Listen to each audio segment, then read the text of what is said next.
एक ऐसी कौम जिस पर अल्लाह ने बरकत बरसा रखी थी।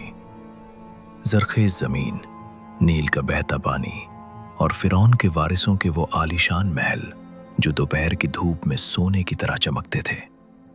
बाजार जहां रोम का सोना हाथ बदलता था, मगर फिर भी उनके दिल रूहानी तौर पर खाली थे। मिस्र, जो उस वक्त रोमन साम्राज्य का सबसे कीमती हिस्सा था, अपने अनाज और दौलत के नशे में चूर था। वहां के पादरी और अमीर कहते थे, अगर हमारा खुदा हमसे नाराज होता तो हमें ये माल और दौलत ना देता।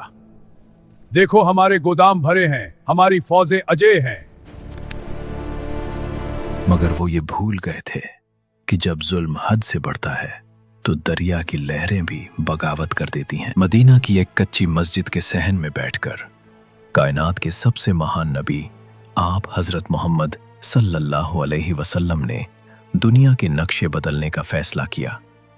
हजरत मोहम्मद ने कई बादशाहों को खत लिखे। जब नबी का कासिद मिस्र के सुल्तान मुकौकिस के दरबार में पहुंचा तो दरबारी अपनी ऊंची कुर्सियों पर बैठकर हंसने लगे। वजीर बोला, देखो अरब के तपते सहरा से एक शख्स हमें नसीहत भेज रहा है। क्या इसे नहीं पता कि हम रोम के साए में पलते हैं? मुकौकिस ने खत खोला। उसकी पेशानी पर पसीना आ गया। खत में लिखा था, इस्लाम लाओ, सलामती पाओगे। मुकौकिस ने अपने मजाक मत उड़ाओ। अकेले में कहा, मैंने सुना है कि ये वही नबी है जिसका जिक्र हमारी किताबों में है। अगर मैंने इनका दीन मान लिया तो मेरी ये बादशाही और ये सोने के ढेर कौन संभालेगा? ये वो वक्त था जब मुसलमान खंदक खोद रहे थे, पेट पर पत्थर बंधे थे। नबी करीम आप हजरत मोहम्मद सल्लल्लाहु अलैहि वसल्लम ने एक चट्टान पर चोट की, चिंगारी निकली और आप हजरत मोहम्मद सल्लल्लाहु अलैहि वसल्लम ने फरमाया, अल्लाह ने मुझे मिस्र की चाबियां अता कर दी हैं, तुम जल्द उसे फतह करोगे। मदीना के कुछ मुनाफिक हंसने लगे। कोई नहीं, यहाँ तो जान बचाने की राह नहीं है और मोहम्मद सल्लल्लाहु हमें मिस्र के खिलाफ दिखा रहे हैं। मगर साहबा का यकीन पहाड़ जैसा था। उन्होंने नबी की आंखों में वो चमक देखी थी जो समंदर पार के मंजर देख रही थी। नबी हजरत मोहम्मद सल्लल्लाहु अलैहि वसल्लम के पर्दा फरमाने के बाद हजरत उमर का दौर आया। हजरत अमर बिन अल आस ने कहा, ऐ अमीरुल मोमिनीन, मुझे इजाजत दें कि मैं मिस्र को रोम के जुल्म से आजाद कराऊं। हजरत उमर जानते थे कि ये रास्ता आसान नहीं। हजरत उमर ने सिर्फ 4000 मुजाहिदीन को रवाना किया। लोग कहते थे, अमर, तुम मौत के मुंह में जा रहे हो, रोम के पास लाखों की फौज है।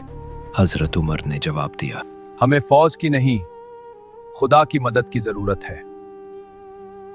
मिस्र का सबसे मजबूत किला बाबुल, जिसकी दीवारें इतनी चौड़ी थीं कि उन पर रथ दौड़ सकते थे। 7 महीने तक मुसलमान बाहर रहे। राशन खत्म हो रहा था, लोग बीमार पड़ रहे थे।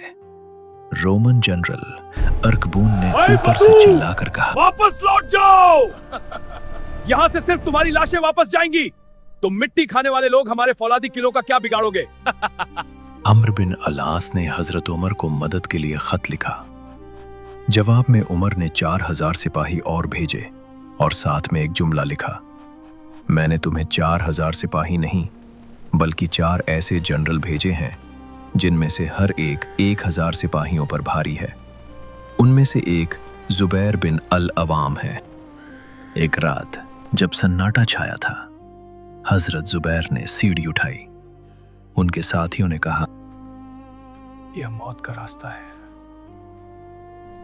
हजरत जुबैर बोले, यही तो जन्नत का रास्ता है। वो दीवार पर चढ़े और जब ऊपर पहुंचे तो एक ऐसी अल्लाह अकबर की सदा बुलंद की कि रोमनों को लगा जैसे किला गिर रहा हो। भगदड़ मच गई। रोम के सिपाही अपनी ढालें छोड़कर भागने लगे।